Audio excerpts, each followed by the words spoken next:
The maths we're taught in high school is very basic and tedious. A lot of people hate this. It's just following the formula for the day or implementing the cookie cutter method you learned in class last week. I wouldn't be surprised if this is the turnoff for many people to avoid going into a STEM related field. However, higher level maths is very different from this. It's much more about understanding the concept rather than memorizing a formula. It's much more logic based, and you could imagine it like riddles and puzzles to solve. It's a shame that many people don't get to see this side of math. There are many great creators that have been spreading awareness of this, and the more and more people have been becoming interested in this field, which is amazing. So I want to throw my hat into the ring and help explain some of the cool things I've learned. Maybe you're learning this right now, and if it's hard to wrap your mind around some of these concepts, hopefully I could give you a new perspective. So up first, we'll be covering what is likely going to be your first introduction maths course in post-secondary, calculus. Calculus is usually seen as this very scary thing, however, it really isn't. The concepts you'll learn in calculus, or at least the introductory level of calculus, can be broken down into three main pillars of ideas: limits, derivatives, and integrals. The whole field of calculus hinges on the idea of infinity. What happens when we go on for infinity? What does it mean to be infinite and finite? And the ideas of being infinitely precise and accurate. I'll go over the three sections, but first it's important to break down the misconception that infinity is a number. Most people think infinity is the largest number, but infinity is just an idea that represents transcendence, an idea of never ending.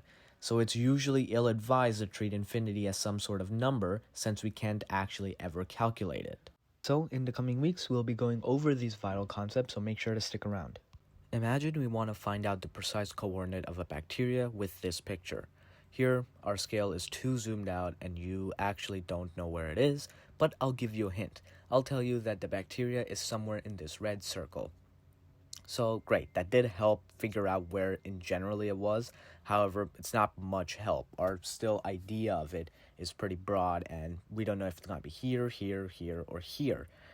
So what if I give you another hint? This time let's zoom up on the desk and I tell you the bacteria is somewhere here. So again, that helped a lot, but the bacteria is too small for us to precisely figure out where it is.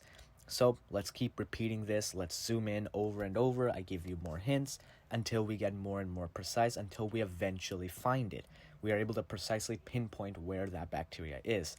So that's cool. Now, what if I replace this with an atom, a proton, a fundamental particle, even just a singular point, an infinitesimally small point in space? Now I tell you to find it.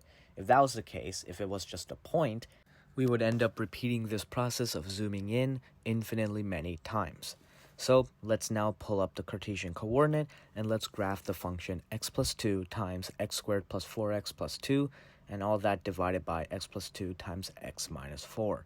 We can see the general shape of the graph here, and as we approach the value of x equals negative 2, the graph seems to approach y is equal to 1/3. The closer and closer we get to negative 2, the closer and closer it approaches 1/3. However, if we look at exactly at x equals negative 2, it is labeled as undefined. This is because if you plug it into our equation, we see that we would end up with 0 over 0, which we don't know what to do at that point. Is it infinity because the denominator is 0, or is it 0 because the numerator is 0? So this is why it's labeled undefined. However, for most useful cases in the real world, if we have something like this, it is more important that we know the general shape of the graph rather than that exact point. It would be better if we knew the information about where it was approaching, where x equals negative 2 was approaching, rather than what x equals negative 2 is. So where do limits come into play? Limits is the idea that we are going to go infinitely close to that point without ever actually equaling that. We won't ever actually plug in x equals negative 2, but we'll try to see what it approaches when we plug in points that are around negative 2, and we get infinitely and infinitely close to them. So as an example for here, let's say we plugged in the points negative 1 and negative 3. Here, this gives us a general idea of the graph, and we have an idea of where x equals negative 2 would be, where the trend sort of approaches. However, it's still a pretty broad approximation.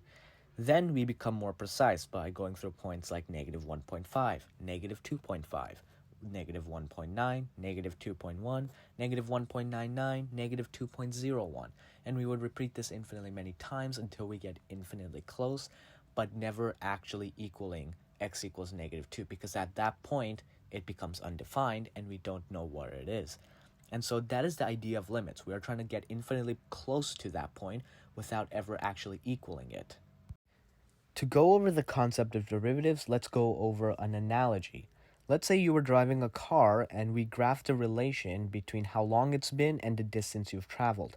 So at any point in time, we can see that when you have traveled, say, 30 seconds, we see that you have driven 200 meters. So how is this related to derivatives? I'll explain what derivatives are and show you how they relate. Derivatives is the instantaneous rate of change at a certain point, that being a simple definition of it. So what does this mean? If we go back to our driving example, the instantaneous rate of change at this point is going to be the slope. So if we consider what this would be in real life, this would be the velocity of the car. So if you're looking at your speedometer at this point, that's your speed. That's what the derivative of the graph is, or at least the magnitude of it. We learned at the beginning of high school that the slope of a line is given by the equation y2 minus y1 divided by x2 minus x1, or basically saying the slope of a line connecting 2 points. This gives you the rate of change or the slope of a line. But what if we extend this idea towards a curve or a nonlinear graph? Then we don't know what the slope is of the graph. Here it seems that the slope is very small, almost zero, and here it looks almost vertical, so the slope is really big. At any point, the slope or rate of change changes and is different from anything around it. Going back to the car, if you were looking at your speedometer here, it might say 79 kilometers per hour. Here, it might say 81 kilometers per hour. But if we want to find what the derivative or rate of change at the point in the middle is, we can't use any of these other numbers since the rate of change at that point is going to be different from the ones around it. However, they're still useful because they're so close to that point, we have a general idea of what it might be, and we could make an educated guess that it's going to be roughly 80 kilometers per hour or somewhere in that ballpark. But of course, we want to get infinitely precise. We want to find the exact rate of change at that point, and how does infinity, like the idea of limits, play into this as well? Let's look at the graph of f of x is equal to 2 raised to the power of x.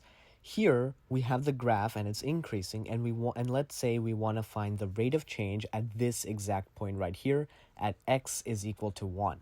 Now, how can we use the idea of limits and becoming infinitely precise to help us here? Let's connect these 2 points right here. If we connect them and find the slope of this line, we can have a general idea of what x equals 1 and the derivative of that point will be.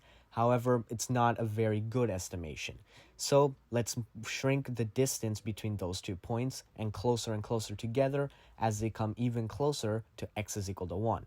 Closer, closer, and now closer. So here we have a very good idea of what the slope at x equals 1 is going to be. But we want an actual number. We want to get infinitely accurate and precise.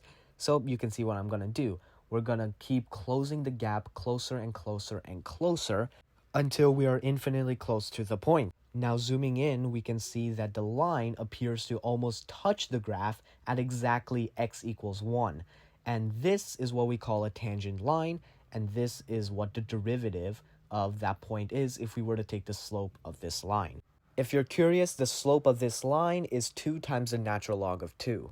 However, calculating derivatives isn't as tedious as this, and there are many methods to find the exact slope of each point.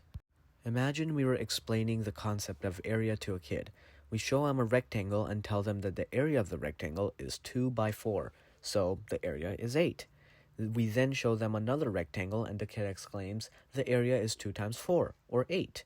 We have to tell them that they're wrong and that the area here is 3 times 5, or 15. We go over more examples and the kid recognizes a pattern. They notice for every shape that we show them, we are multiplying the base by the height. And so for the next few examples, they are able to get it easily.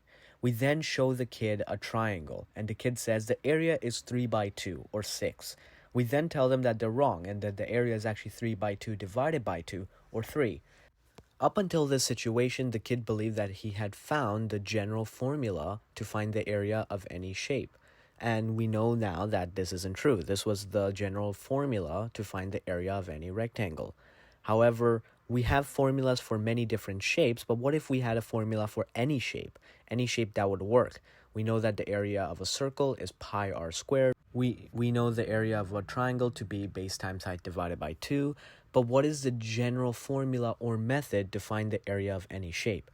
This is essentially what integrals and integration is. It is a method to find the area under any curve, or to put it more broadly, find the area of any shape. Let's go over the ideas of integration and how we are able to do this.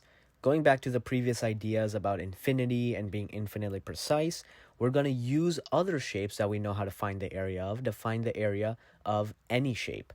The most convenient for us to use is a rectangle, since we know the area of it is base times height. So let's say we wanted to find the area under this curve. What we can do is we could set up some rectangles that match the height of the curve at any specific point. Now here, if we were to add up the areas of these rectangles, which we could do pretty easily, we can get a rough estimation of what the area will be. However, we know this isn't very accurate. So let's try to get a bit more accurate. And the way we can do that is by decreasing the width of these rectangles so that we have more of them and so that we can more accurately adjust for the changes in height. You can see as I decrease the width of the rectangles and keep adding more of them, we get more and more closer to what the area of the curve is if we were to, say, add up all the area of each individual rectangle. You can start seeing where I'm heading with this. So what we're going to do is that we're going to decrease the width of each individual rectangle by an infinite amount. Again, like the ideas of limits, we're never going to make it decrease all the way to 0, since if it was 0, the area, even if we had an infinite amount of rectangles, all of their areas would be 0, and so we're just adding up essentially 0. So they have to still be a finite amount greater than 0, however, they need to be infinitely small and close to 0 as possible.